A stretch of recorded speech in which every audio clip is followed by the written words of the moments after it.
Due to technical difficulties, we join this podcast in progress. I'm joined by Amanda, David McClam of Sheena's Corner, and Max Parker, who writes for the Pittsburgh Post-Gazette. Sorry about this intro not being there, but what could I do? Next time, hopefully it'll be perfect. Barely played as Spyro through Skylanders. I think he's actually the worst. He's the worst of the three because... You're happy is where it's at. Actually, Gilgrunt, fully upgraded, he gets his water pack gets unlimited ammo, and it shoots out explosive fish. It'll just wreck all enemies. But because Gilgrunt and Trigger Happy are both range, and Spyro's more of a melee, and it doesn't work for how they set up the game. Yeah. I mean, it's a game that's geared towards kids. Would you agree? Yeah. It's like, I said this in my review. I said it's like a Pixar movie.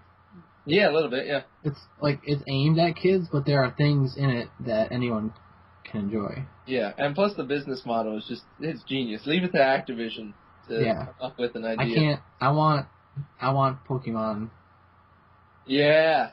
Oh my god. Pokemon for the Xbox? Oh, you would never see me again. But I think if they were going to do Pokemon, they would have to start with the original 151. But I don't think they would. Because they would need to do the latest black and white. Mm-hmm. But you think that Pokemon craze is still hot enough to carry over to 360 right now? Oh yeah. Definitely. See how Soul Silver and Heart Gold, those sold really well for the DS. Yeah, they did. I picked up the DS. I just sold my DS not that long ago.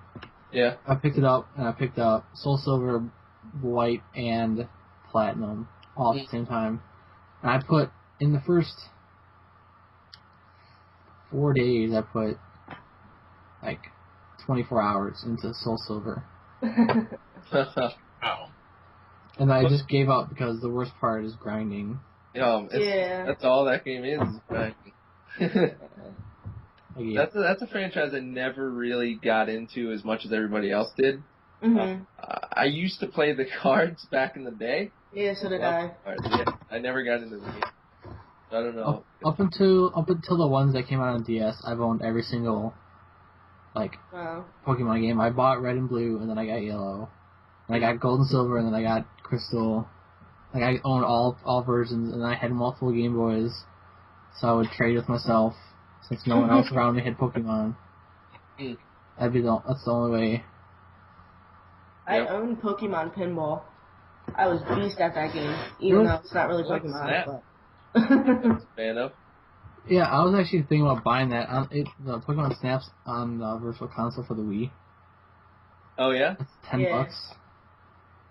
I don't really play my Wii anymore. No, you might now that Zelda's out. Apparently that's amazing. Yeah, everyone's talking about it. No, it's coming out soon, right? Yeah. Yeah. Yep. Yeah. Nintendo and their Sunday releases. Yep. Alright, so I'll start. We're going to talk about what we've been playing. And obviously, David, have you played any Modern Warfare 3? I have not as of yet, no. You're the only one out of... So, I've played some Modern Warfare 3. I got that on Tuesday at 9 o'clock in the morning. I have all my emails sent to my phone, and I live in a dorm, so when we get packages, we get an email about it. Mm-hmm. So I wake up, and I look at my phone, and it's 9:30, and it's you got a package. And I was like, that's the earliest I've ever gotten a package. And I wear contacts, so when I wake up, I could barely see anything because my contacts are all weird. So I'm walking down the stairs, going down to the desk to pick up my package. I could barely see anything. And I was like, oh, it's Modern Warfare 3. And then I thought real hard about not going to class that day. But you went? I thought real hard about not going to class that day. Did you go? Yeah, I went to class. I didn't go. Gotta be responsible. I didn't go to class the next day though. That was but not because of Modern Warfare 3, just because I didn't feel like going. That was the conversation in the line, like, amongst everybody. We're like, how many people aren't going to work, aren't going to class, aren't going to whatever they need to go to just to play that game? I don't know if I talked about this on last week's podcast, but when Modern Warfare 2 came out, I mean, I was talking to, I don't know, I can't remember, but when Modern Warfare 2 came out, a whole bunch of my friends went to the midnight launch, and the day after, I was in my math class. It's the day of the game came out, and my math teacher's like, "So there's like 8 people missing from my class." And so she's like, "Oh, so I see these people are got Modern Warfare 2," and I was like, "Yep." And the funny part was they were giving up they were shaving heads. Like if you wanted your head like completely shaved, What? you could do that in the GameStop. They're doing that at the midnight launch. So when they came back the next day, you could tell which people went to the midnight launch because they all had their shaved. Oh my goodness. Wow. That's on another level. It definitely is. That's dedication right there. Yeah. I don't know. Seeing people completely bald is kind of weird. Gotta do the army cut, not fully bald though. But Yeah. they were shaving completely gone. Like Vic shape. Wow. Yeah. Wow. That's crazy. But yeah, I got that. When I came back, got back from class at 4:00 or something like that. Sat down and played the entire single player on normal, one sitting. And it took me about 5.5 hours. Yeah, that's how long it took me. Was it? I haven't even touched it yet. How dare you? You should. What? If I was, You should touch it. All over. If I was making a game like Call of Duty, I would lock the multiplayer until you beat the single player. See, that's a whole different conversation I can get to. But go on. World at War, how they lock zombies until you beat the single player, but then a month after the game came out, they changed it. Yeah. Because everyone plays zombies, but not the single player. It's while they probably don't work as hard on the single player as they do the multiplayer. It's they spend hours on making the story, doing everything. Yeah, but the single player experience in military shooters and a lot of games in general is just an afterthought now. I don't know if you saw Battlefield 3, but it's 2 discs, and the first disc is multiplayer. And the second disc is the single player campaign. Wow. Things are different. Yeah, but did Battlefield 2 have a single player, or is that strictly multiplayer? It has a story. No, it has a story. Yeah, see, with Modern Warfare, there's characters that carry over from Modern Warfare 1 to 2 to 3. Oh yeah. And you get invested in them. When Gaz died in 4.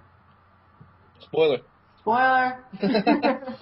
Well, he's not really dead because then he was just Ghost. And I'll actually watch this video. I watched this video about Ghost, and it shows that he might not actually be dead. Oh yeah. Because they show it where the dude shoots him, and you think he got shot in the face. But then when he's in the pile next to you, his face looks at you, and there's no hole in his face. Ah. And then they show you getting covered in gasoline, but not him. Ah. So, Modern Warfare 4. No, it's gonna be Call of Duty Ghost. Yeah. It's like StarCraft Ghost. Yeah. But how many sales? It was the numbers were 9.3 or 6.4 million. Yeah. Out of all those sales, how many people do you really think bought that game for the single player?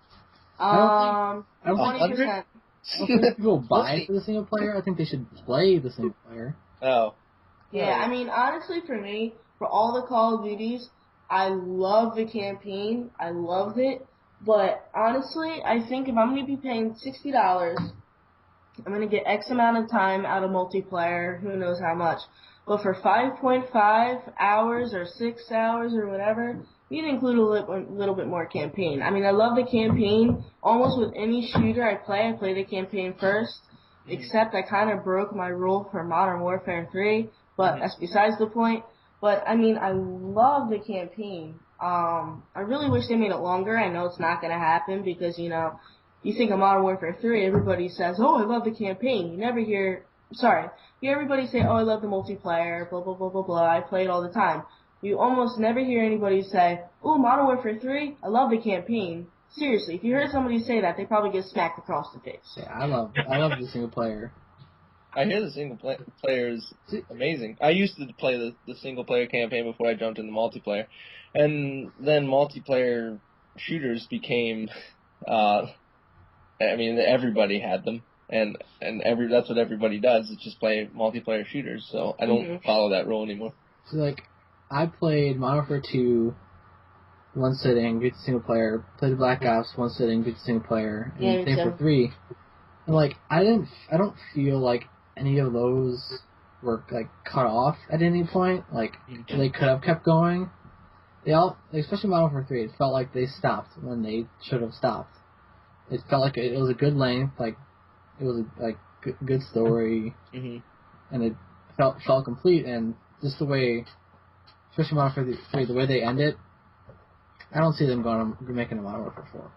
You're crazy. And with the way, just from a business standpoint, they almost have to. No. They're not gonna do Modern Warfare 4. They're gonna do Black Ops 2 because the way they ended the campaign, there's no way they could do Black Ops, or they could start a whole freaking new thing where they're out in space and they're trying to defeat the people from Mars. I don't know what they're gonna do, but if they end the Modern Warfare, not Modern Warfare, but if they end the whole Call of Duty campaign, it's ridiculous.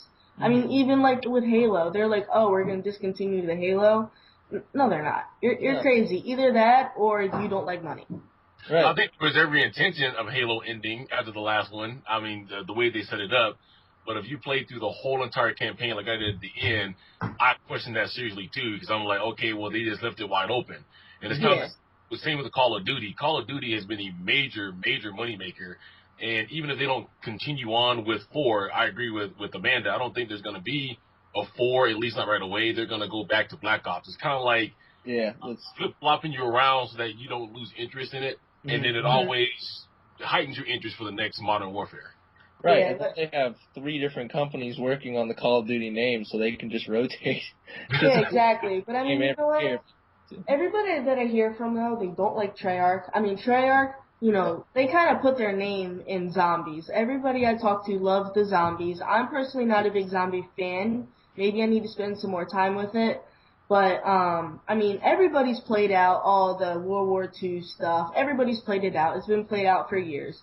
But honestly, if you think about it, there's not much more they can really hop to. I mean, maybe they could go to Desert Storm or something, or I don't know. But I mean, they kind of already touched on like a World War III type thing. But I mean, if there's anything else they could do, I don't know. But I'm sure out of Activision, Infinity Ward, and Sledgehammer, and I mean, even if Treyarch gets their hands on it a little bit too to help out, I mean, I'm sure they're gonna come up with something. But I don't know. Well, like the next Call of Duty will be Black Ops 2. Like, I mean, I don't because it goes Infinity Ward, Treyarch, you know, back and forth. But the next Infinity Ward or Sledgehammer, Raven, Neversoft game or whatever.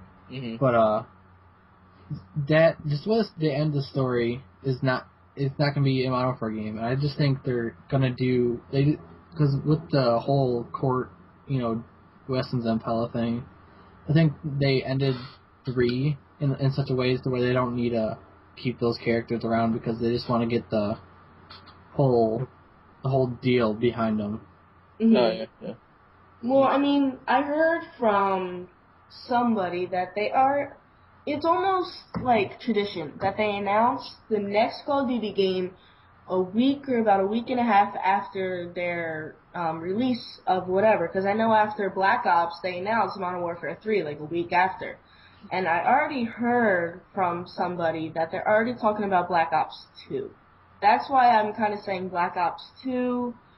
But, I mean, honestly, out of Black Ops 2 and Modern Warfare 3, obviously the campaign was about the same, but I really like the online better for Modern Warfare 3, even though everybody's basically saying it's like Modern Warfare 2. But, I mean, honestly, even though it's going to be coming out in a year, everybody's complaining about how they don't want to spend $60 a year. You know it's going to happen. Look at the sales. Modern Warfare 2 made, I think it was 280 million, and then all together, and then no, they made 280 on their first week. Black Ops made 410 in their opening day for Black Ops, and then I think Black Ops was 5, 6. Yeah, you can't hold on, I have it here. Hold on. The best-selling game of all time. You can't just let it sit and die. But at what point? I mean, Modern Warfare 2 broke sales records, and then Black Ops broke its sales records, and then Modern Warfare 3 broke its sales records. Yeah, when are people at what point is everyone gonna own Call of Duty, or it's gonna just drop off? Yeah, for what is it? It says it right here. Modern Warfare 3 sold 6.5 million units in North America and United Kingdom in the first day, which equals 400 million. Modern Warfare 2 sold 310 million in its first day. So they basically, let's see, they went over it by like $80 million. I mean, it's ridiculous. If you really don't like money, fine, they'll make another game, but people are going to keep on buying it. No matter if it's 60, 80, whatever. I mean, the Hardened Edition, they made 5,000 copies of it, and GameStop sold out of it in 2 weeks. Mm-hmm. Yeah. I still wish they would have done... I don't know what they could have done for Prestige, but Well, the reason they didn't do the Prestige is because they had the console. Yeah. Yeah. But I like... anything cool? Like the night vision goggles, or the RC car? Yeah. Or just a console? Yeah. Well,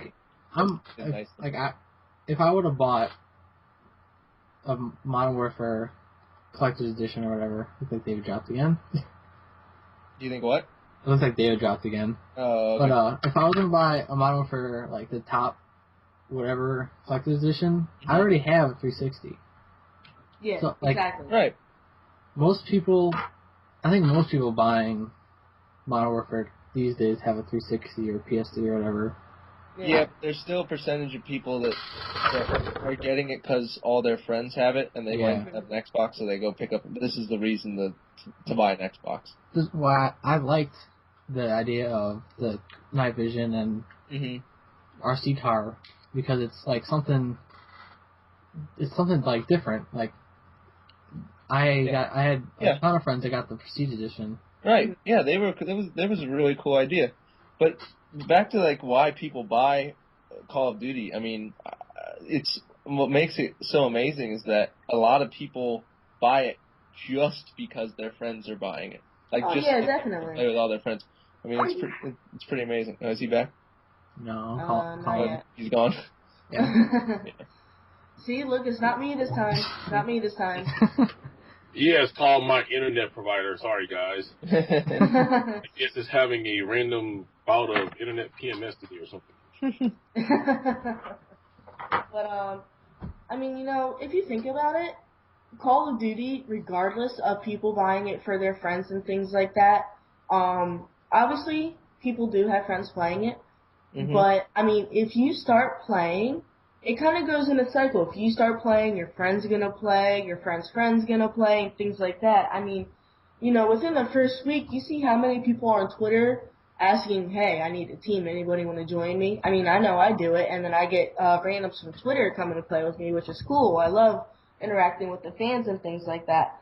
But, numerous amount of times at GameStop, I, go up to help people. Hey, what are you looking for? And they're talking to their parents or their friends saying, oh, I need to get Modern Warfare because none of my friends play this game, that game anymore because they're on what just came out. And, it's come to be now at this age of time that it seems like video games is the new social interaction. On a weekend, especially gamers like us, we're sitting on our Xbox or our PS3 or whatever playing with our friends and, or going to a friend's house and playing a game.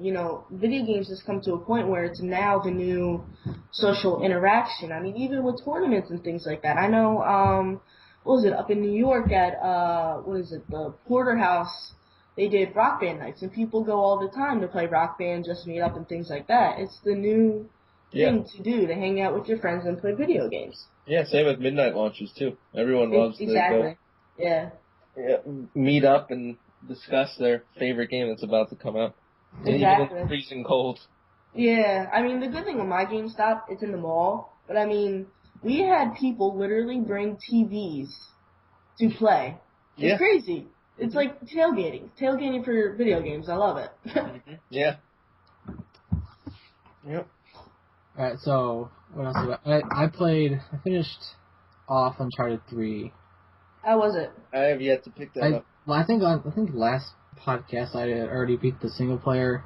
I just played through some of the multiplayer, which is like way different than like Call of Duty, because like you could jump around and Right. and everything. But the thing I like about Uncharted 3 is the co-op. They have there's like a separate.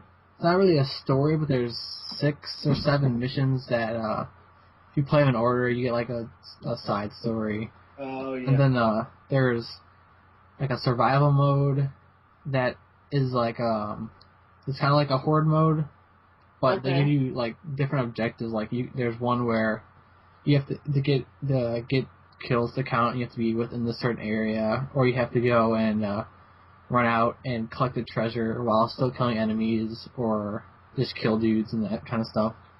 No. Just playing through like the cooperative mission stuff. It's a lot of fun.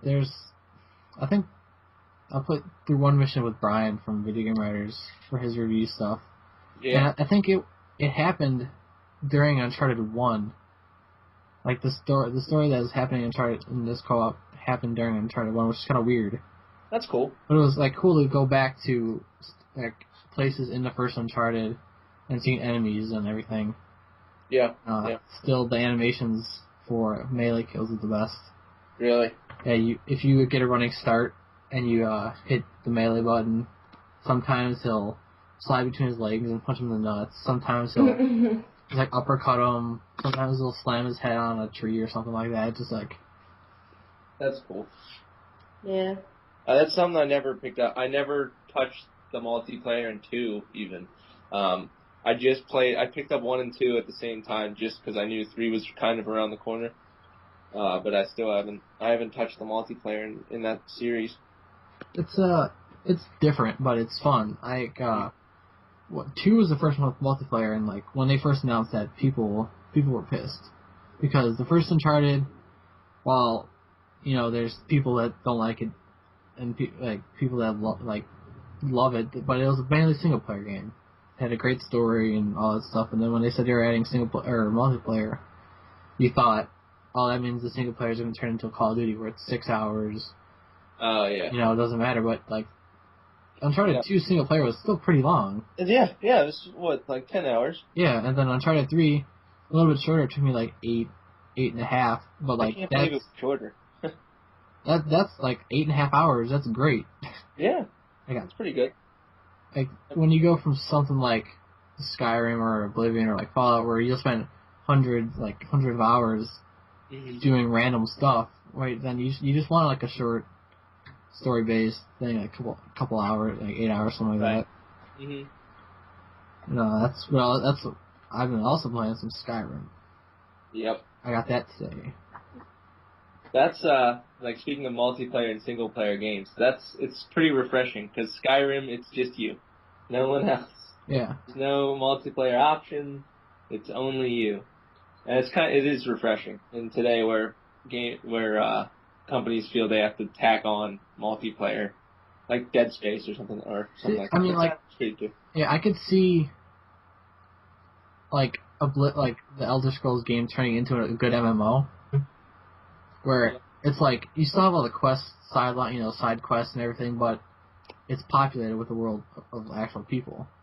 Like when I first heard of Oblivion, I didn't have a 360 when it first came out, so I had a PS3. And when I heard it was coming out for PS3, I really didn't know anything about it, and I was wondering if it had online because I just got done playing some MMO just like it. But then when I heard it didn't have any online, like an MMO style, is like, yeah.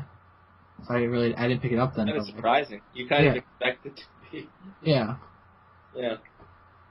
But yeah, I played. I think I said like 3-4 hours maybe. I got up to the first dragon I killed, and I got the shout for voice or whatever, makes your voice a weapon or something like that. Yeah, that game is just so big.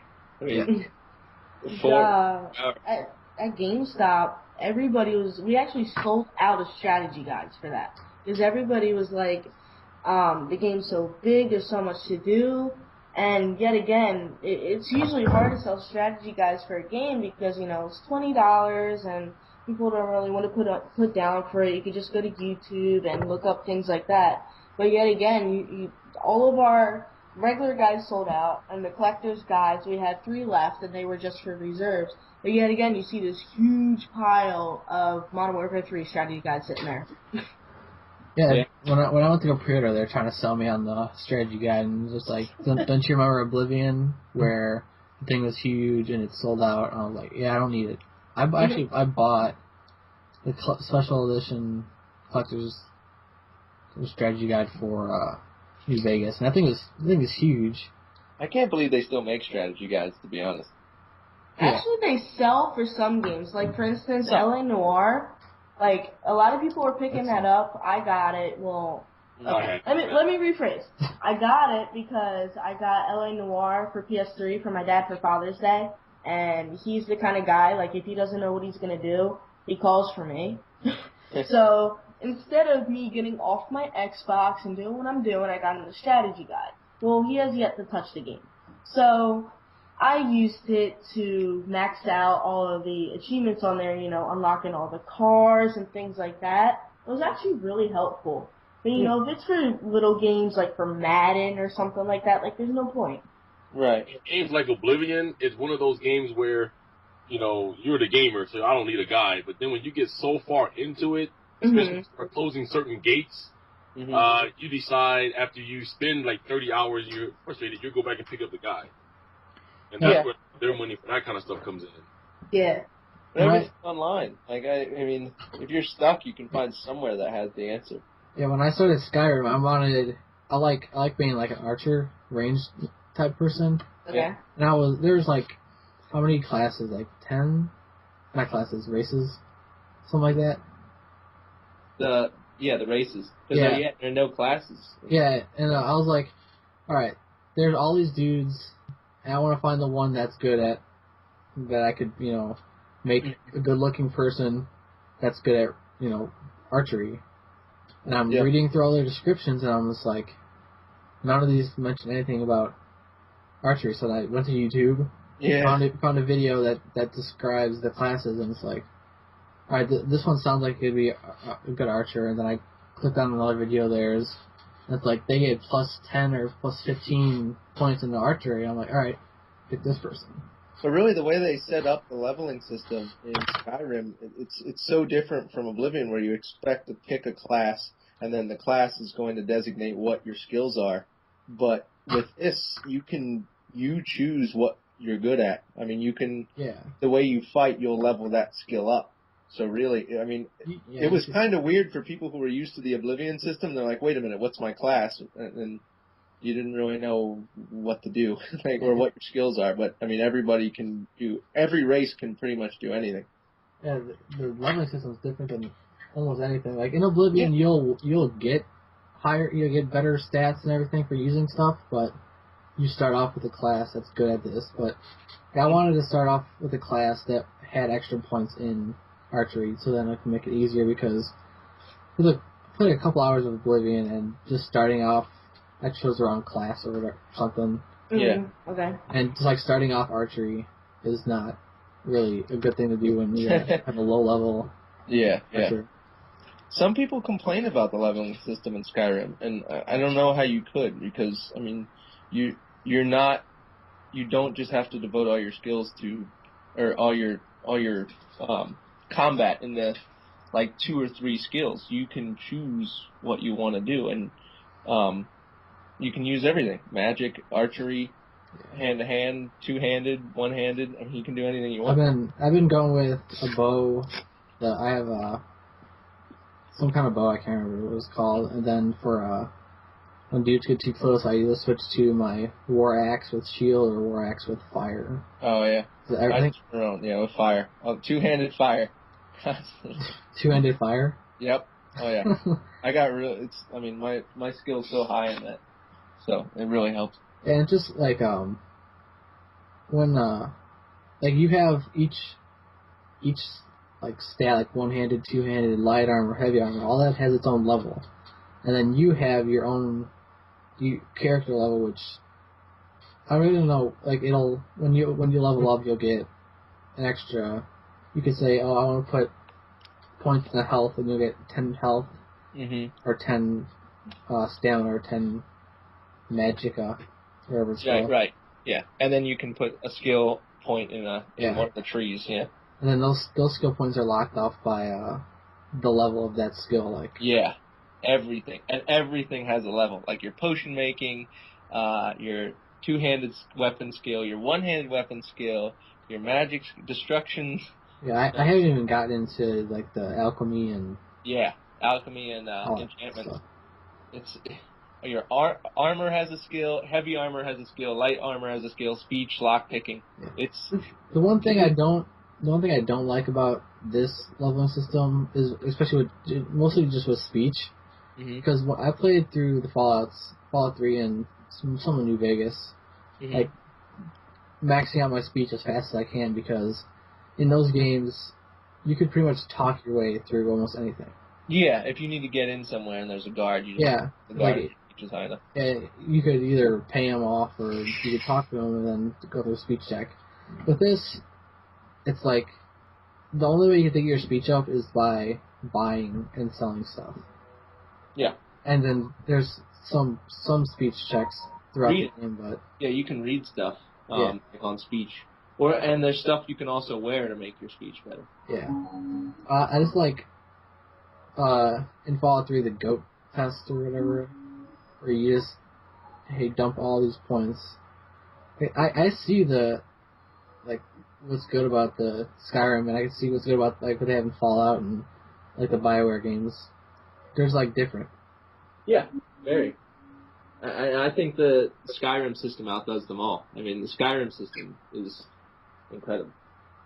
It's better than Mass Effect, especially Mass Effect. Can't wait to hear what you have to say about Mass Effect 3. I hope to like it. I mean, oh my goodness, mining for stuff, the planets. Oh my goodness, are you kidding me? That was the most mundane thing I've ever done in a video game. Just shooting those probes off in those planets. Yeah. Ugh. Apparently they like a while after the game came out, they patched it to make the mining go faster. But I was like, I was already done with the game by then. It was like, too late. Yeah. Yeah. And no Mako. I love the Mako in Mass Effect. No, that's every time I hear someone complain about something in Mass Effect 1, it's always a Mako, and I'm just like, what's wrong with it? What's wrong? Yeah. Like you could float, you could do this. It's like probably. Yeah, I know. Complain about the Mako, and guess what? You get to mine planets with probes in Mass Effect 2. That's what you get. Oh man. Anything else you're playing, Ryan? I think that's it. I think I played Dungeon Defenders. I don't know. I think I played Dungeon Defenders since the last podcast. Everything's starting to blend together. I played it with one of my Twitter followers. He was asking for people to play, and I'm like, I need to play that game co-op since it's kind of hard by yourself, and it's still kind of hard with someone else. Yeah, I hear it's pretty hard. Yeah, we kept wiping on one of the levels over and over again. We just ended up giving up because we've been playing for 6 hours or something like that. I mean, I think if you have PS3, I did a contest on Twitter. It's still going now. If you want to try for it, wink, wink. Yeah. But no, I mean I have it for my I bought it for my iPod, and I still have yet to play it. But I mean I'm hearing good things about it. I can't really dish out the Microsoft points for it right now, even though I have a card sitting in my room downstairs. But I don't know. It's just like I have so many games to play. It's just ridiculous. I mean, this setting month- aside games that I want to play. I'll get around to it eventually, but not right now. Yeah, this month is nuts. It's just. Oh my god. Yeah. I mean, it's if you have mom or dad to buy all the games that you want, it's an awesome month for you. But if you're responsible and you got to buy all your games, it's just like you kind of look at your wallet with the cobwebs and you just sigh, like, oh, damn. Yeah, I had to make a hard decision today between Assassin's Creed and Saints Row. Oh boy. You went with Saints Row. I guess that's what I played the character creator thing on 360 for that. Yeah, That thing is ridiculous. Mhm. I made there's I don't know, I think in Saints Row 2 they had a gender slider or something like that, but now it's just like male or female, but they have a sexuality or sex appeal slider or something like that. And for the girls it just makes their boobs bigger. Well, that's good for all the male gamers then. No, because I always play as girls in video games because if I have a choice, like you're gonna be like in Skyrim, even though I'm never gonna see my character, I chose a female because that's just that's what I do when I play video games. But like every time, if you post videos on YouTube of you playing as a female character, you're like, oh, you're gay, or blah blah blah, and it's just like, all right. So I think most of the male video game dudes are me playing as dudes. Well, I mean, I was listening to a podcast one point, and they made a really good point. Like, if you're a guy and you're playing and you're running around, do you really want to be looking at a dude's ass the whole time? See, that's exactly why. I mean, when he said that, I think it was actually Major Nelson's podcast. It was a really good point. I mean, I never really thought of it that way. I'm like, you know what? That's genius. I totally agree. Because I don't play as girls, I play as guys. And it's like, you're playing video games to role play as a character. So why role play as someone that's the same gender as you? You just... Well, you want to put yourself in the character's shoes. Well, to an extent. But the weirdest part... Well, alright. And since sort of the character creator thing, there are a whole bunch... You could change, like, sliders for your nose, for your... Like, all that crazy stuff. Like, that's in most character creators now. But then you could choose clothes, and they're for upper and lower body. Mm-hmm. There is an option that's just none, and what it does is just mosaics out the parts. Mm-hmm. And so like you'll be running around just like with mosaic over whatever parts you chose to have none on. But the craziest part is there is an accessory for headwear, and it's a pair of Astro A40s. Like, that's what they're called. They're called Astro A40s. No way. Yeah, and I had that on my character, and they have the Saints Row like cover plates on them and everything, and the microphone's coming down. It looks really weird. That's cool. I'm looking forward to that game, Saints Row. It looks really good. It looks crazy. It's another series that I haven't played, but I want to. I haven't played any of the Saints Rows because I heard. One was more serious and it was more of like a GTA like rip off kind of thing, but then 2 got towards the crazy, and then it started making fun of itself. It was more that's what I heard too. It was like I was at GameStop before when I wasn't working there, and some guy was asking, what should I get? Should I get GTA or should I get Saints Row? And he was saying it's basically, it's the same thing, a lot of violence, a lot of sexual references, a lot of drug references, but he was talking about how, the storylines seem to be different, and that Saints Row is trying to make themselves their own name, not just the GTA ripoff. So, I mean, I'm interested to see what comes up with it.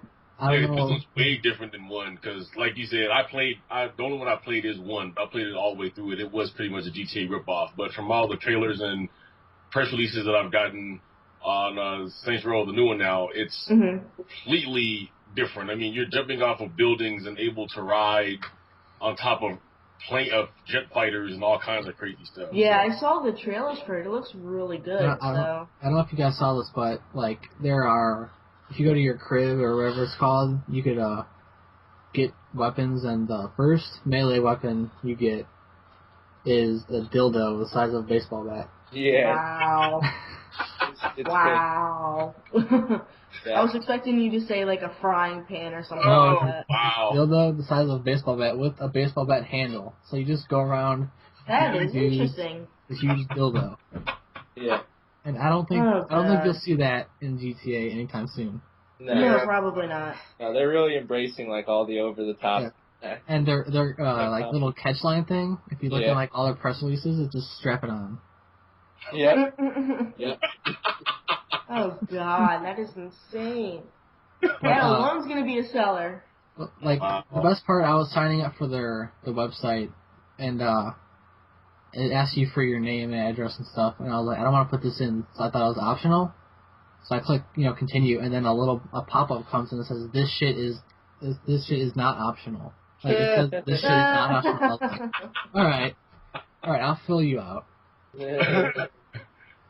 But that was all I'm saying. That wasn't even really a game, but it was fun creating a dude or a chick. Yeah. Man. So what's go next? I guess I'll go. Let's see. Obviously, I've been playing Modern Warfare 3. Any downtime I get, I play that. I popped in Forza 4 for a little bit. What else have I played? I played the new DLC for A World of Keflings. It came from outer space, which is pretty cool. I like that. Like, did that just come out, or are you just getting No, into it? it came out a while ago, but I started to review it, and then I got caught up in other stuff, so then I went back to it to play for a little bit. Of course, we play my Rock Band 3 still. I've been playing, what is it? It's called Tower Defense on the iPod. I don't know if any of you play that. Oh my god.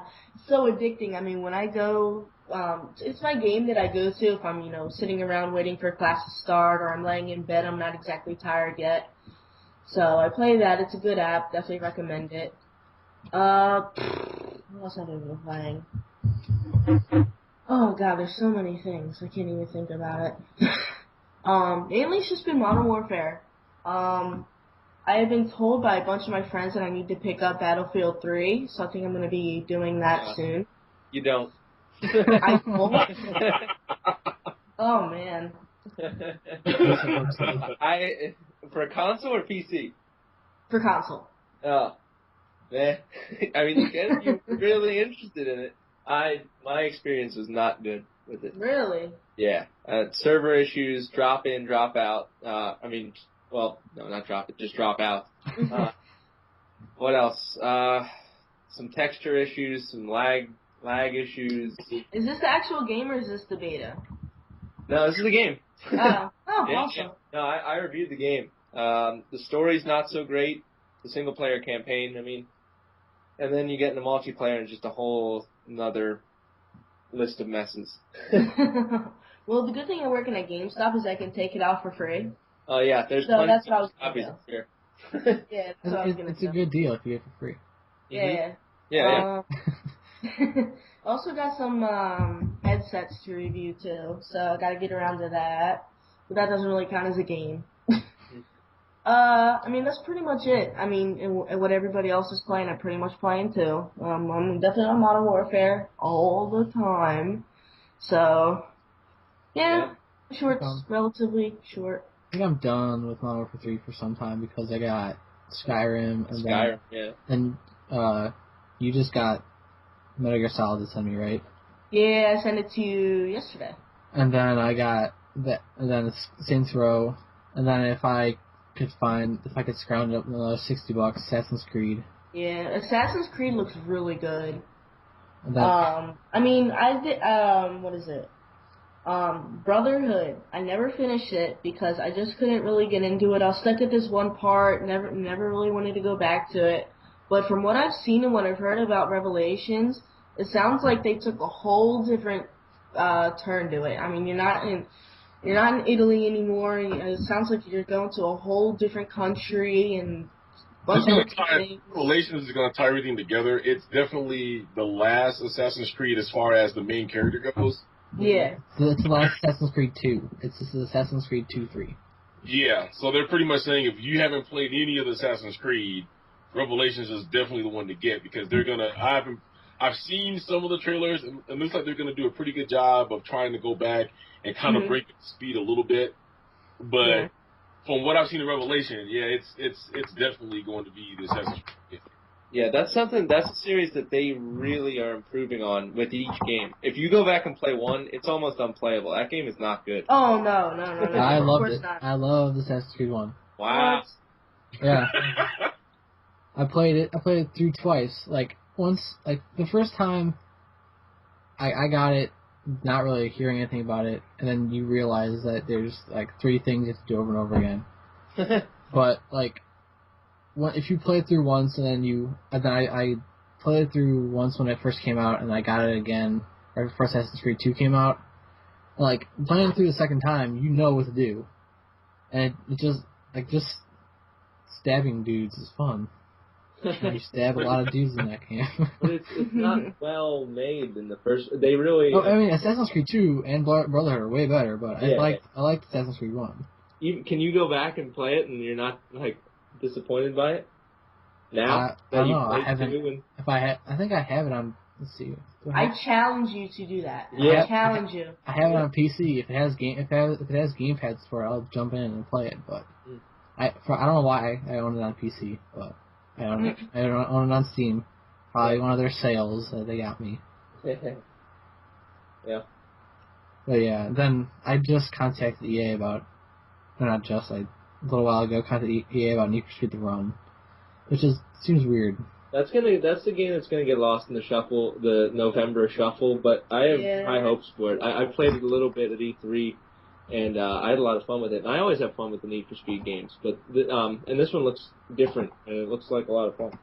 I haven't really seen anything about it.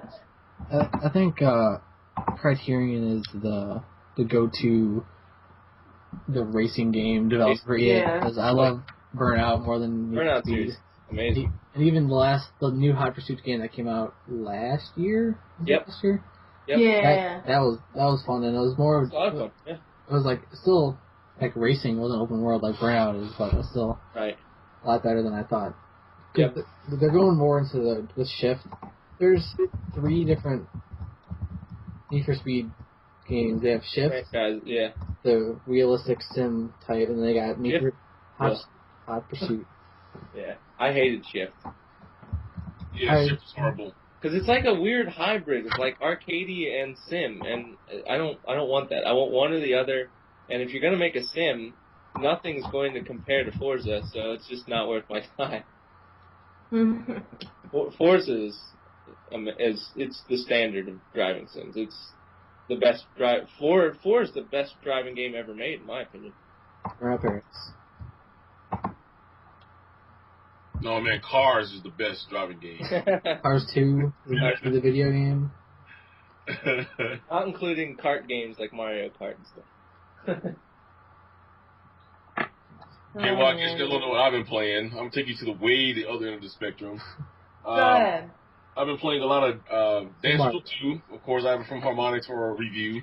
Oh, I forgot that on my list. Yes. And, of course, the weirdest thing was, of course, right after that, last week I received in the mail from 505 Games Grease Dance, so I've been playing a lot of that. How was that? Grease Dance actually is very, very good. Basically, you have the characters dancing with you. They all look very authentic, and it is 100% from the game. If you have any little kids around, parental advisory, because they didn't cut anything out of the game. So the real lyrics to the song Grease Lightning is there. Oh, really? And I did not discover that until my 9-year-old is sitting on the couch watching me do this, and I'm starting to hear words with P's coming out. And I pull my box, and it is rated T for teen because they didn't cut anything. Wow. Is it more like Just Dance, where it's like, or is it like Dance Central 2, where you're actually doing the dance moves? It's more like Dance Central 2. You're actually doing the dance moves. You actually have the cards coming down for each dance. The dances are all rated from 1 to 5, which was the hardest.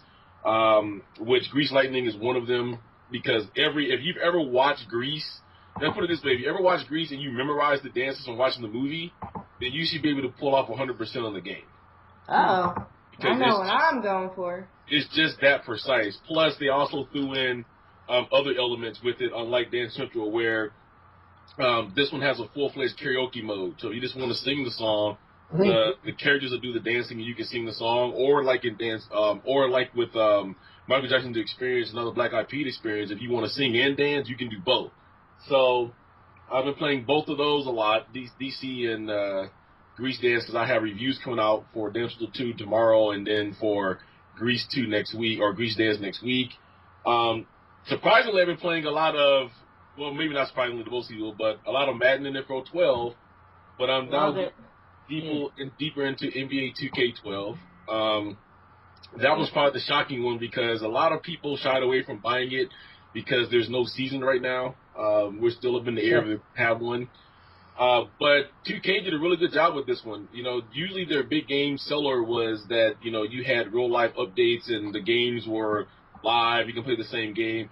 But since they got Michael Jordan last year for 2K11, they continued that in 2K12, but they brought all his friends with them. So now we've got him and we've got Larry Bird and Magic Johnson, Wilt Chamberlain, and they've set up these new modes where you can go through and unlock the teams from those eras, 91, 90, you know, the 91 to 95 Bulls, things of that nature.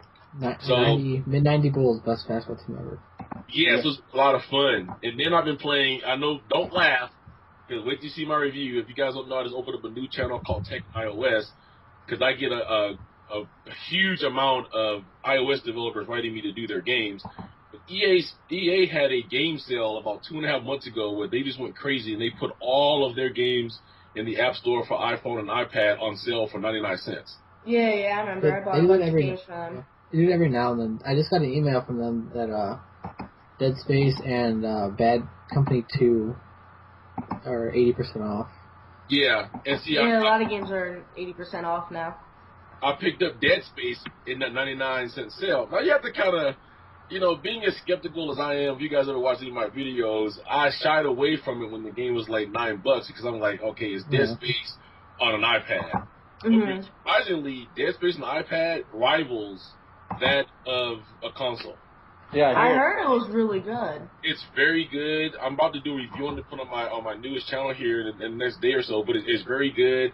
The graphics are crisp and clean. They really went back through and they really reformulated the game just for the iPad and the iPhone. So it's a whole new experience to integrate the touch, but you're not losing anything as if you know, just like you're playing on a console. So that's what I've been playing. I'm trying to get all this out the way because sooner or later I will get Skyrim. As I said earlier, I'm on hiatus right now because I have a friend of mine that we always play through it. But it's Christmas time, and he is forbidden to buy anything from now until December 26th. So being the good friend I am, I'm waiting on him. But I do have Need for Speed, which is pre-ordered, which I will go pick that up as soon as it comes out. And I'm still trying to debate between Saints Row and Assassin's Creed. It's a tough choice, but I got to get one of them. I was really hoping that I was going to be able to get one from Ubisoft because, like, I love Assassin's Creed. I was like, you know, Saints Row, it's crazy, but Assassin's Creed, it's like, I ended up just biting the bullet and go Saints Row. Hopefully I don't regret it. Well, it seems pain lately to get a hold of anything from Ubisoft lately. Yeah. They changed their whole format, that's why. Like, before, like, obviously with a lot of companies, you can just send a email out, hey, I'm interested in this, here's our numbers for the past 3 months, blah, blah, blah, blah, blah. They'll say, okay, we'll send you one out. Sorry, we have too many requests, we can't send you one out now. But now the way you gotta go through is you gotta fill out a form, then you gotta wait, and then I mean, for them it's probably a lot more organized, but for us it's a hassle. Yeah. And then you get kind of confused because, you know, like they have this form now that you can fill out, but there's also internet, which Did you hear my dog? It's the same thing. Mm-hmm. Yeah. Okay, yeah. I'm kidding. Anyway, go ahead. So it's kind of like Like I was talking to Ryan earlier in the week, he was saying he felt, because I'm like, well, how did you get on Ubisoft finally? He said he filled out a form. Well, I'm a part of their extranet, which is supposed to be for media, and it's the same thing. You go through, you select the games that you want to review, and you send it off, but then it's like, okay, do I still do this, or do I got to do this and the form? It's like really. I think. I don't know. I don't know about these forms. Like if something they could do would make it easier for them to like choose who to give reviews for, I'm all for that, because like if I could find a contact for a company, like they're awesome in my book, because I could barely, like, for some reason getting contacts is the hardest part of all of this. Yeah. Yeah. Yeah, I mean, starting out, when I started out, I opened my website having no freaking idea what I was doing. Like, I wrote for a couple other websites, and they were kind of like, yeah, you do your own thing. If you want to get a game, you can get it. You could reach out, but if not, we have the contacts for you. Which is fine, but I'm the kind of person that's like, hey, I kind of want to learn how to do it for myself. Can you, help me land some contacts? And there's actually a lot of people out there that say they have contacts that they don't like handing them out. I'm not really like that, because I know how other people are, that they need help with contacts. And honestly, if you need help, I'm more than happy to help you. I'm very fortunate to be in the position I am now, to have the contacts that I do and get the games that I have. But I mean, obviously if anybody else needs help, I'm willing to be there. But I mean, it's hard. It's hard, because especially being the time that it is now, and not being ahead of everybody else asking for these games, 3, 4, 5, 6 months in advance, it's hard. But yeah, I mean, it's a task all in itself. I'd like to give a whole bunch of props to Harmonix, because if you go to dancecenter.com, there's like a button that says press. You click on it, and it says PR contact. Here you go. It's John Drake, blah, blah. No, it should be. I mean, that's PR 101. Yeah. You gotta make yourself accessible.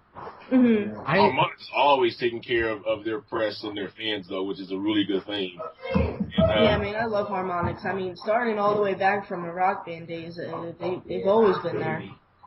Like, when I was looking for THQ, I went to their website, and like they have like a press thing, like a press site. So you go to it and you think, all right, here's me, contact us, and here's press contacts. But it's like, oh, here's our press releases, and I'm like, that's cool, but I mean, I'm already getting these. Yeah. The one thing is, I'm the same way.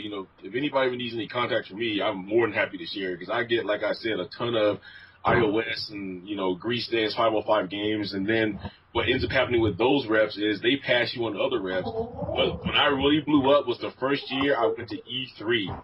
Because when you register for E3, it's like everybody in the woodwork that is any type of PR company comes after you. Oh, yeah, that's true. Because they see the list of, like, everyone going, and then they see who you write for. When, I didn't even go to E3. I haven't really gone to any conventions in a while, but I mean, some people tossing my site around. I mean, I'm still getting emails from that stuff, and I mean, it's awesome. It's very convenient for people who can't afford it, or can't get in. I've never gone to E3. It's one of my dreams to go. Hopefully this year, knock on wood. But, I mean, getting your name tossed around actually goes a long way. Exactly. Yeah. Right. Max, have you been playing anything other than Skyrim and Modern Warfare 3? Oh, man, where do I begin? I'm playing Forza. Of course, you said Skyrim, Modern Warfare 3, GoldenEye. Oh my god, I want to try that. How is it? Sorry to cut you off. It's okay. It's a lot like Call of Duty, just in the James Bond universe. Mm-hmm. Did you play one for Wii? No, I want to get it for Xbox, but I mean, GoldenEye is my all-time favorite game for the N64. Yeah, don't expect GoldenEye 64. It's very different. Is it? Same in a good way? What's that? Same in a good way? In a different way. I mean, some people will like it.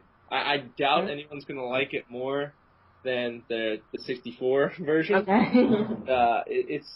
I mean, it plays identically to Call of Duty. I mean, you have your sprint and you have your aim down sight. Mhm. It's Call of Duty. It looks and feels exactly like it. But I mean, honestly, if you think about it in hindsight, where was the last time or any game before GoldenEye that you saw gameplay with sniping and, you know, different things like that? I mean, GoldenEye introduced all of that type of gameplay. I mean, Yeah, it was revolution. split screen multiplayer, Yeah. that was GoldenEye. Split screen where, you know, you're running around shooting people and things like that, that was GoldenEye. So, I mean, if you think about it, GoldenEye was it introduced a lot of good things, but now it's kind of looked at like, oh, what are you talking about? It's definitely Call of Duty that introduced all these things, blah, blah, blah. But you gotta look at where all these games got their roots and things like that. And GoldenEye was definitely my roots. Yeah. Oh, GoldenEye, I mean, I have plenty of fond memories playing GoldenEye. If you go back, I mean, time hasn't been that great to it. And plus, Yeah. time hasn't been great to the Nintendo 64 controller either. But, this GoldenEye, I would have liked it if it was just a complete rehash of the 64 GoldenEye with better graphics, with HD graphics. But it's not. I mean, similar story. I mean, you'll recognize the levels, but they're slightly different with a Daniel Craig edge rather than Pierce Brosnan back then. Oh, okay. More shooting, less drinking. Yeah.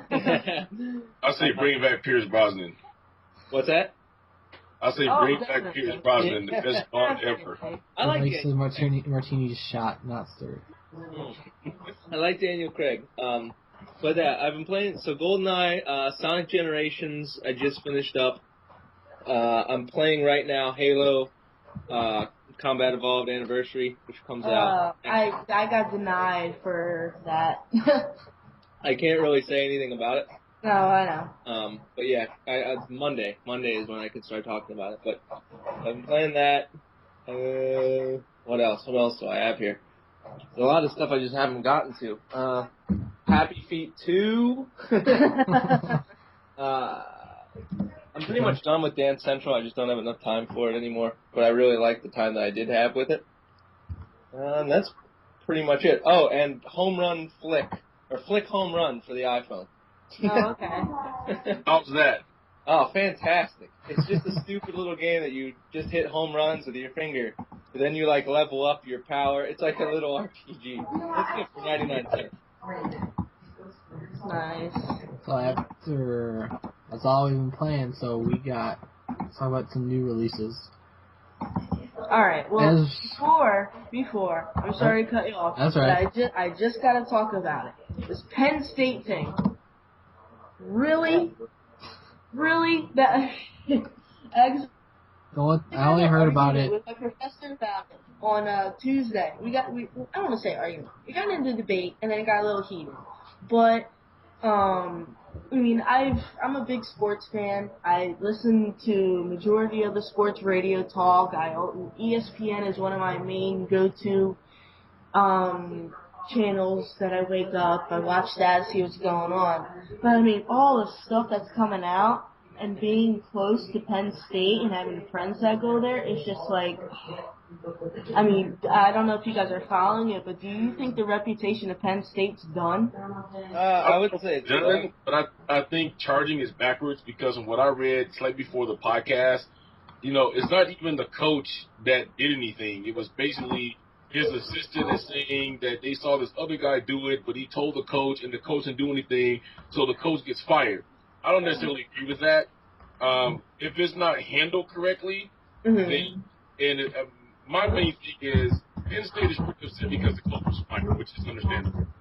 If they get to a point to where the team decides we're just not going to function right without him and walk out, Penn State's done. So they need to rival that back in a little bit and rethink about what they're going to do before they make a major mistake.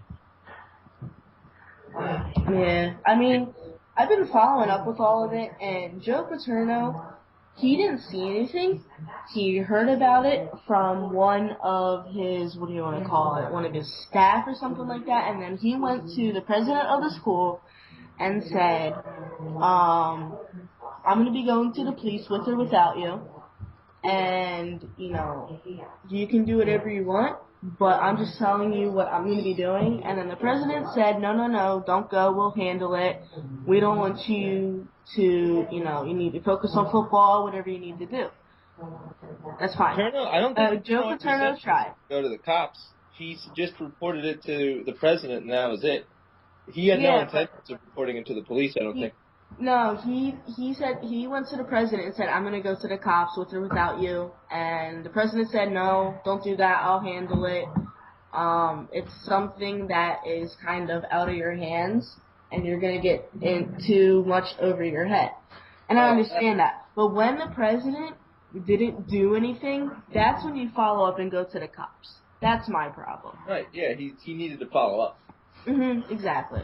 I mean, some of the stuff that's coming out about this Jerry Sandusky or whatever, oh my god, it's insane. It's insane. And the fact that everybody's focusing on Jerry Sandusky, and of course what happened to Joe Paterno was unfortunate. He got fired, wasn't even allowed to finish up the 3 games that are left of the season. But, you know, we gotta look at the victims too. I mean, there's 8 and counting. But, I don't know. I was just seeing what you guys' opinion was on it. I don't know if you guys are keeping up with it or whatever. The first time I ever heard about that was during the game on Monday. Game, and I was like, they just broke in and said something about it, and then that was like all I heard until Twitter blew up. Yeah. But, alright, new releases. What we got? We talked about Skyrim and Modern Warfare 3. Skyrim I think Skyrim came out on a good day. It came out on a Friday. I think games should be pushed back to Friday instead of Tuesday because it just makes more sense. Yeah. It does. They don't want to compete. Well, I mean, it's a different audience that they're going for. And Skyrim, or Elder Scrolls has a loyal fan base, and it's just a different fan base from Call of Duty. Oh, not even like that game in general. I just think like games should, because like people skip work and skip school and all that stuff sometimes to play games.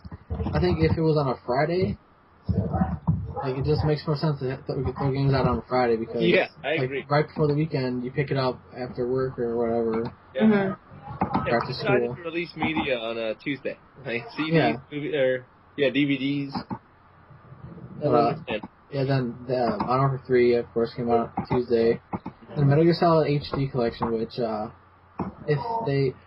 Gear Solid, I love 3 and I love 4, but I never got to play 2. I downloaded and played 1 some, but like the camera in the old Metal Gear Solid games was horrible, like the over the top. So I don't know if they fixed it in this one, but I hope they did. But and LA Noire came out on PC.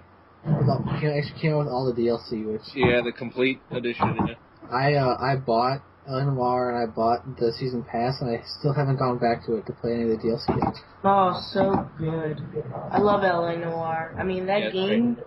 I think I'm missing 1 achievement, and I got all of them, and I want to go back. But, I mean, the mission that I'm missing it from is all the way at the end, and the missions alone take, an hour or so, I don't know. But, I mean, it's a good game. I definitely recommend going back and checking out the DLC, though. And the last big game is Super Mario Land 3D. Yeah. It's actually the first game on DS. It's not a remake. That comes out on a Sunday. Nintendo loves to do their Sunday. Nintendo loves it, yeah. It's like Nintendo Day. No, I heard the reason they do that is because the school skipping thing in Japan is way worse than it is here. Oh yeah, that's true. So they do it on Sundays so they don't have the whole country skip work to go play Super Mario Land 3. Yeah, I hear Monster Hunter is whenever a Monster Hunter game comes out over there, just everyone skips everything. Yeah, it's like our Call of Duty or something like that. Yeah, it's a strange world over there. Skip school and work for strange games.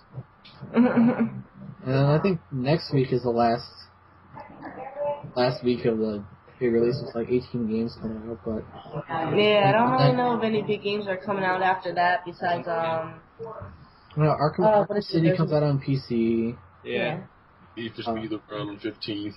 Yeah, the 15th is the day. Mm-hmm. And then apparently some wrestling game comes out. WWE Yeah, 12. people are really excited. WWE 12. That's a big overhaul for the THQ's work with the wrestling games. I can't wait to get it. I mean, I played every one they've ever had. I'm a huge WWE fan, but just from the things they've done now. You guys don't know, THQ really started out with WCW games back in the day. And then after WWE bought out WCW, they acquired THQ because actually WWE games pretty much blew at that point. What happened to Ukes? What's Did THQ buy Ukes? Is that why they're doing 12? Well, I think that they bought Ukes out, but even at the time when WCW games were being made, WWE couldn't use THQ anyways because of the rivalry between the two companies.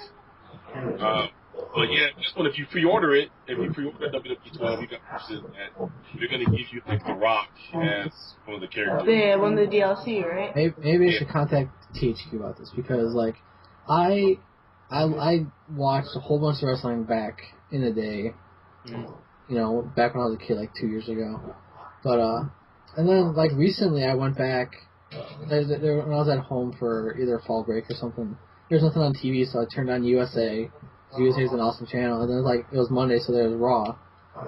And then I saw Triple H was in charge of Raw. I'm like, what are they doing here? Like, I like Triple H and all, but Vince McMahon needed to be retired for years, and so basically that whole storyline was to get Vince McMahon from in front of the camera. Now, if you haven't watched it recently, Triple H is still the acting CEO, but he's no longer the general manager of Raw. Laurinaitis, who is the head of talent relations, is now the general manager of Raw.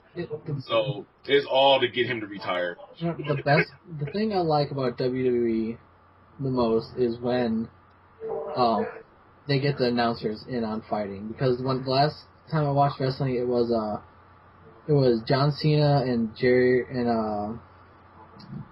the dude with the cowboy hat, Jim Ross, against some dude and Michael Cole. And Michael Cole, like, just the weirdest thing to see announcers fighting. Yeah. They're not trained to fight. They're not, like, it's all acting, but, it's still, like, physically tiring and everything, but it's like, to see these guys that have no training, and then Michael Cole came out in, like, a high school wrestling helmet type thing. It's like, I hate Michael Cole. Like, I always did. Michael Cole is the worst announcer I've ever seen. But yeah, they kind of went a weird way with the wrestling games, have them being more simulation. I wanted to pick up All Stars. Yeah, that was arcadey. Yeah, like that was crazy. They have like NFL Blitz meets WWE, where they have these giant characters and they're just like doing flips in the air and yeah, I don't know. I thought that was pretty fun. I did for video game writers, so I got the games to be from THQ. That one was actually pretty good. It was pretty fun. Also, Ultimate Marvel vs. Capcom. Speaking of fighting games, Ultimate vs. Capcom comes out next week. Oh yeah, that's 15th. Yeah, 15th. Yeah, I just put in a request for that. So we'll see.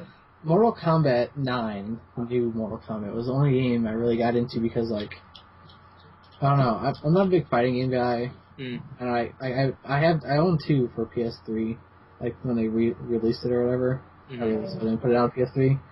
I have the worst memory ever, so memorizing like all these moves and these finishers, it's just it's not like I got down in Mortal Kombat, the new one. I got down Scorpion pretty well, and there was a point where in my sleep I was doing the 2 fatalities for Scorpion, and I could just memorize the button combos, but all these other characters.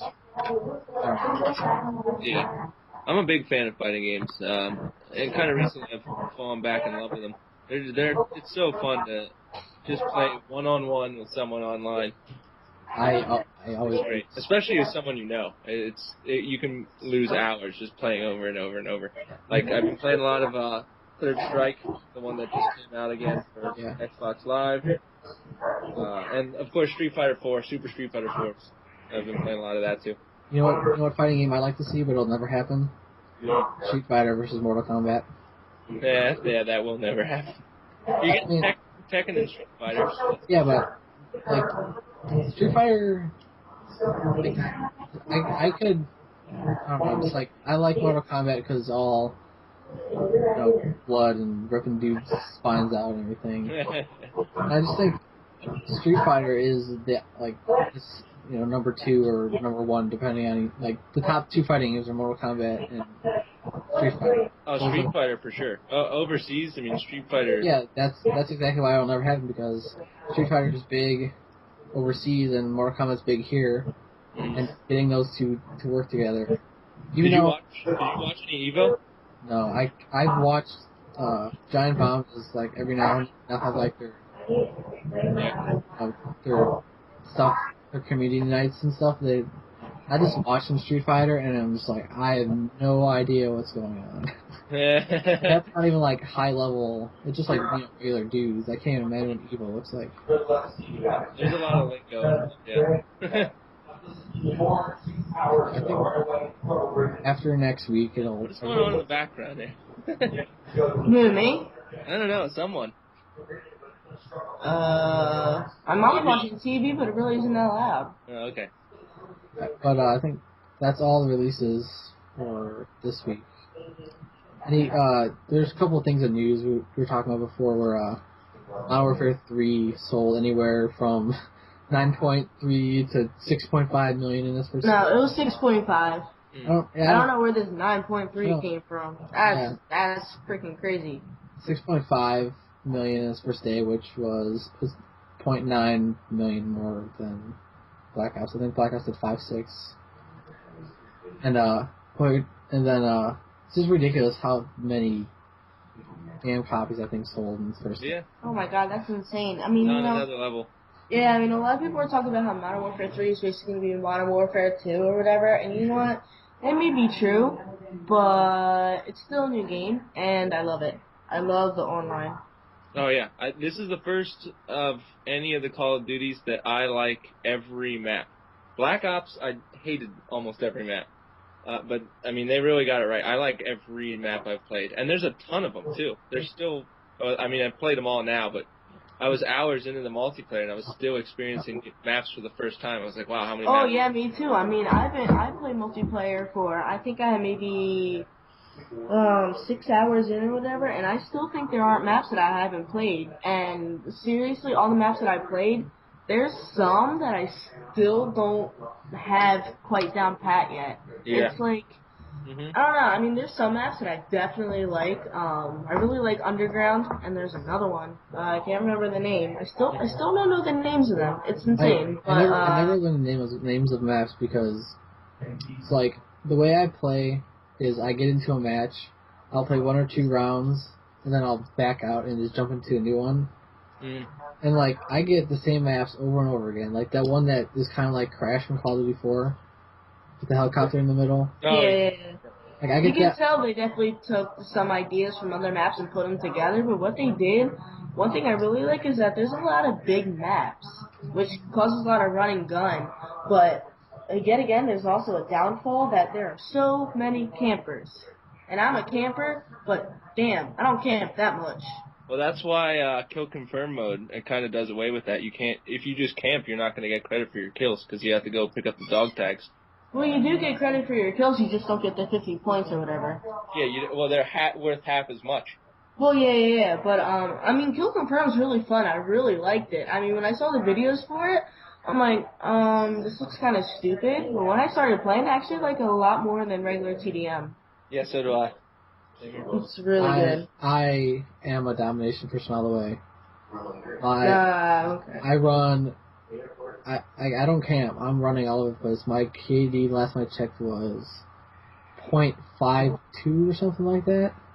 Because what I'll do, like if I hear we're losing C, I'll run over there, chuck a frag, chuck a flashbang, and then if I don't get any hit markers, I run up there, and I just stand on the thing, and then I end up getting killed over and over again. But I end up getting like around the top of my team, depending on when I get into the match, or score wise, because I capture a whole bunch of points. The only other thing for news I have is about the Skyrim install. It came out today, earlier today, that if you install Skyrim to your hard drive on 360, that the textures look considerably worse. Really?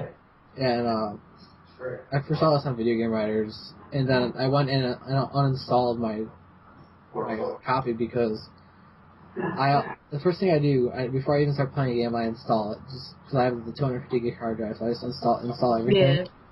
But I got in, and the way Skyrim works, like to pull up your items menu, you just hit B, and then left on the D-pad or up, whatever, depending on what you're looking for. Mhm. And when I had it installed, there's a whole bunch of hitching getting up into that menu, and That would happen. That happened to me too, running on the disc. Yeah, and loading times were considerably worse. So I'm like, I could deal with these textures not being as good. Cause I think loading time is more important than textures in my book, because I'd rather, especially for a game like Skyrim. Skyrim's so big and open that they're not gonna be the greatest.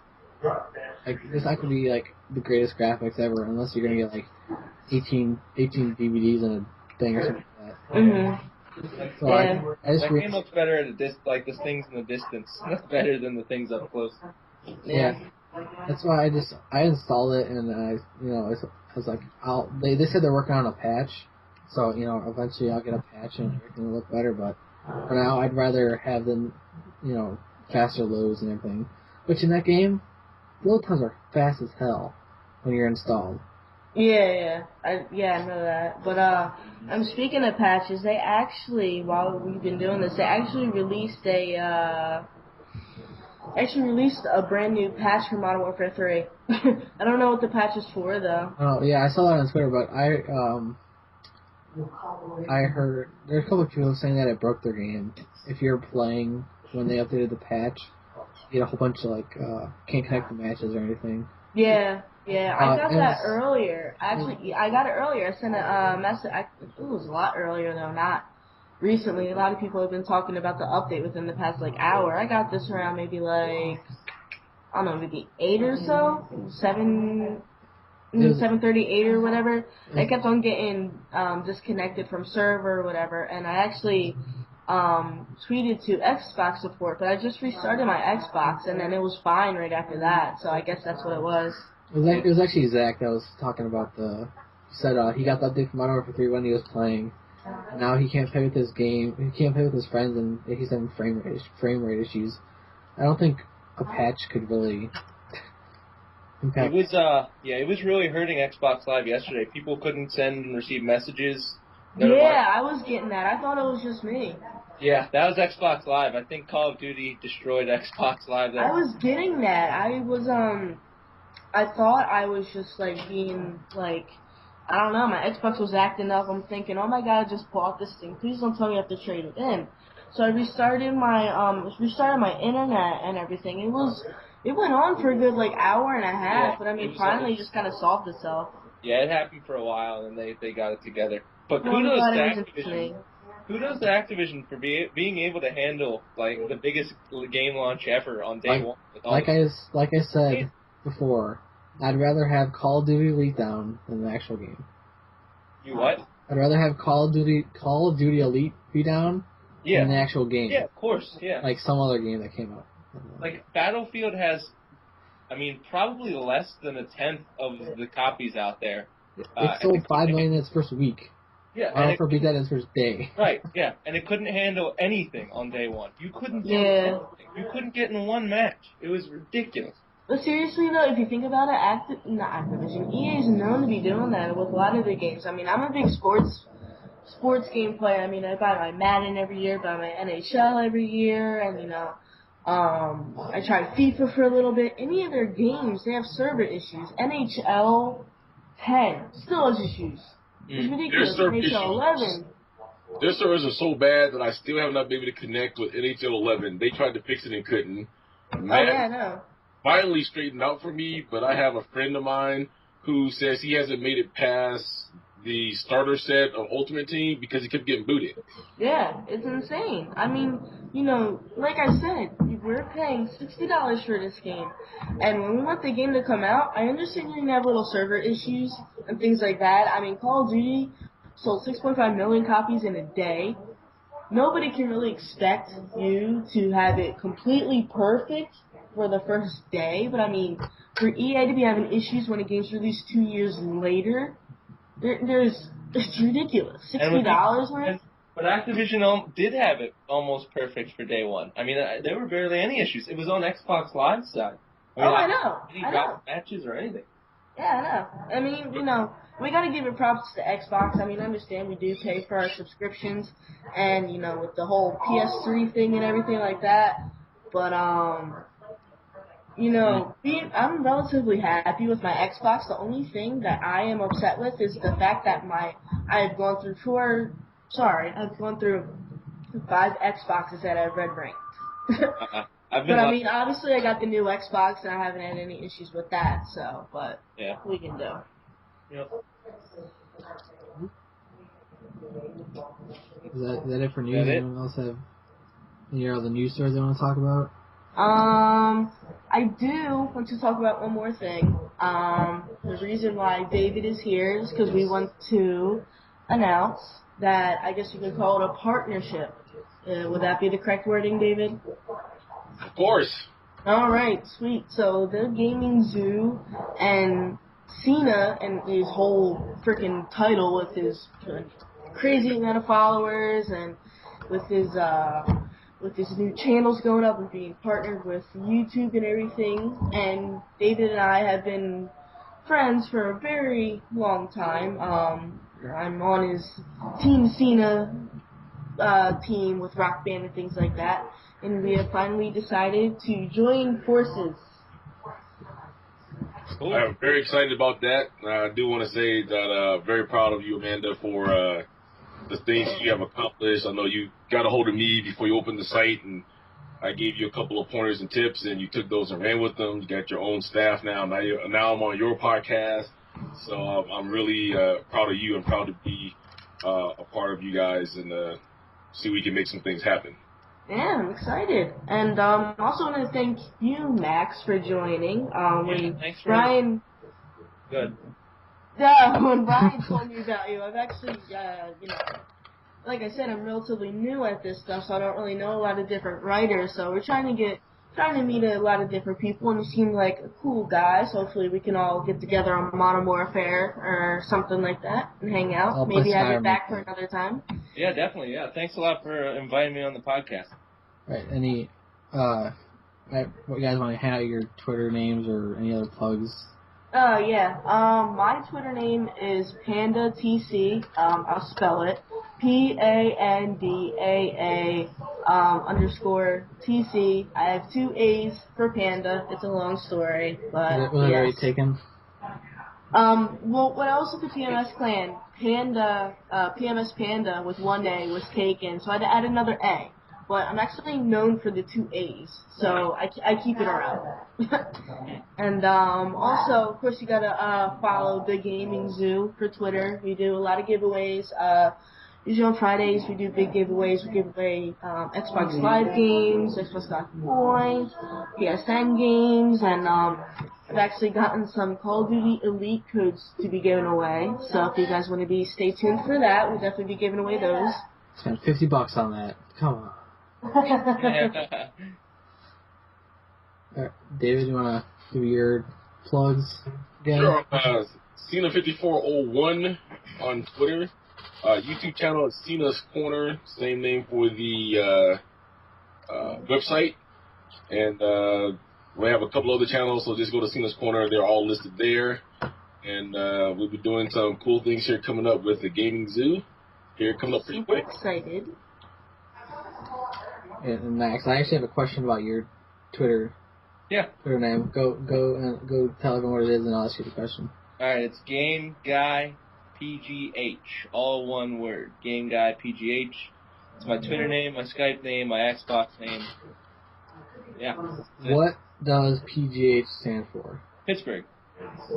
Really? Yeah. Alright. I was wondering. I couldn't come up. I thought it was like an acronym or something. I couldn't come up with anything. No. It's like a common abbreviation for Pittsburgh around here. Alright. Yeah. Yeah. You can check out I have a blog on the Post Gazette website in the arts and entertainment section. I have reviews up there, interviews up there. And I'm also in print if you're still into reading newspapers. What newspapers? Yeah, my stuff's in there too.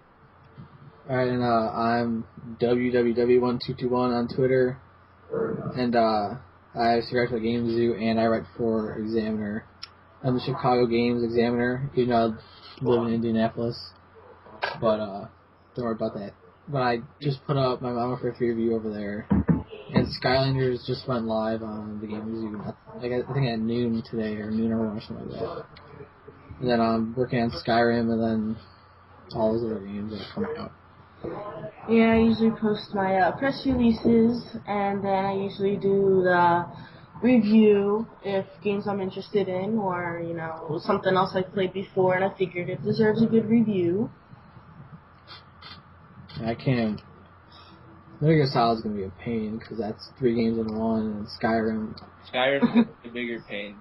Skyrim Yeah. could be 100 plus hours, I can tell you right now. Skyrim's supposed to have 300 plus hours of total gameplay. Yeah, if you go to everything, yeah, for sure. Yeah, it's crazy. Alright, I think that's it. That's a wrap on episode 2. We went longer this time because of all that Skyrim again for the second week in a row. Yeah. So thanks for everyone joining me, and Thank you. Yeah, it was fun. Hopefully we can get a set time for this every week. Yeah, definitely. Sounds good. Yeah, get a couple more guests on here and whatnot. But yeah, if you guys want to add me on Skype, or I know David and Ryan obviously follow me on Twitter. But Max, if you want to follow me, we could definitely meet up, play some games. Sounds good. Yeah. Alright, until next week. See you guys. Alright. All right, Guys.